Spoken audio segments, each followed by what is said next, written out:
What's good, guys? Fantasy Joe back here with my Week 9 wide receiver rankings. If you guys are new to the channel, make sure you hit that subscribe button. Post a ton of fantasy football content on this channel, everything to keep you ahead of your league mates and bring home that fantasy football championship. It's that simple. Hit the subscribe button, bring home that championship this season. Respond to all comments in the comment section. I appreciate the likes on the videos, guys. Really helps out the algorithm. Let's dive in. Half-point PPR, I got CeeDee Lamb at 1 against Arizona coming off a monster week. Justin Jefferson against Indianapolis. 3, Tyreek Hill against Buffalo. He's going to get back to his old ways very soon. 4, A.J. Brown against Jacksonville. I think he's a smash play in this one. Really excited about what he could do in that game. 5, Jamar Chase against Las Vegas. Again, another guy who can have a monster game. A lot of really good wide receiver matchups this week. 6, Drake London against Dallas.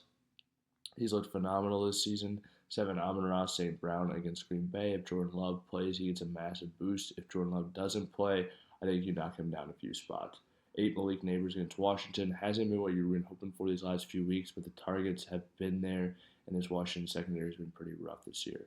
9, Puka Nacua against Seattle. We saw him come out, ball, unlimited snaps. It's going to be full go basically this week against Seattle. T. Higgins against Vegas at 10. If he plays, you're shooting him up. He's been fantastic this season when he's played. 11, Cooper Kupp against Seattle. I think brighter days are ahead of Kupp. He caught that touchdown in the game last week. I think he can have about 80 and a tud this week or more.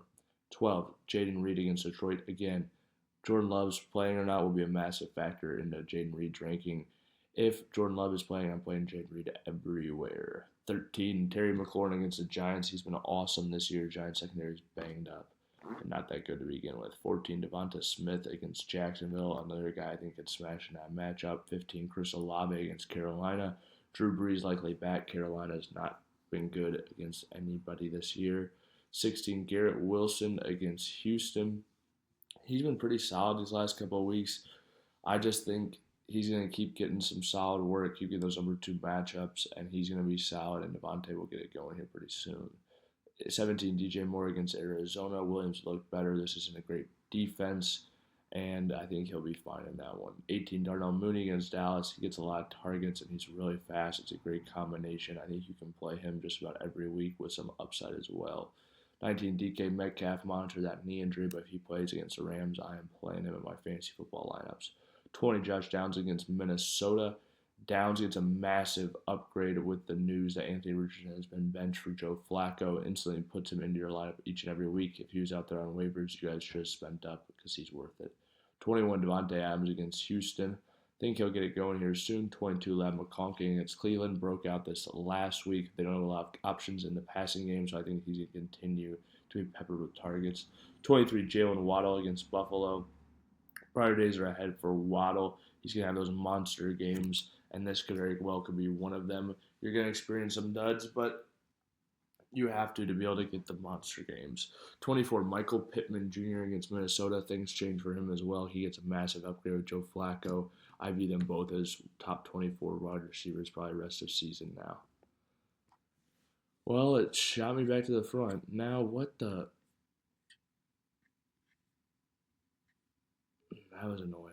Anyway, 25, Amari Cooper. He plays Miami. I think he's going to start to roll in this offense with Josh Allen. We saw him that first week. I'm not too worried about this last week not having a monster game. 26, Tank Dell against the Jets. Dell, I worry about in this one because all the rest of their wide receivers are out until at least week 10.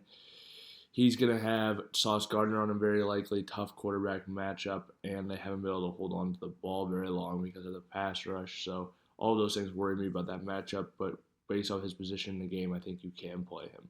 27, Marvin Harrison Jr., similar situation. What scares me about him, Jalen Johnson plays for the Chicago Bears. He follows wide receivers. Marvin Harrison is who he's likely going to follow. I think it's going to be a tough day in the office for Marvin Harrison Jr. 28, Calvin Ridley against New England. I think you can play him just about each and every week with the target volume he's getting now that DeAndre Hopkins is gone, and you just have to hope Will Levis can get him the ball, similar to how Rudolph did this last week. 29, Cortland Sutton against Baltimore.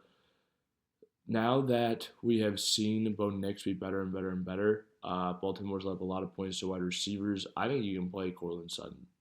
Xavier Worthy against Tampa Bay. Worthy is getting more and more involved, and even though DeAndre Hopkins has arrived, expect Worthy to be better over the second half of the season than the first. We see rookie wide receivers typically score about 20% more points over the second half of the season. So something to keep in mind moving forward. All right, if you guys have made it to this point in the video, please hit that like button, hit that subscribe button. If you guys have any questions or comments, drop them in the comment section down below. I'll respond as always. This has been Fantasy Joe. Thank you guys so much.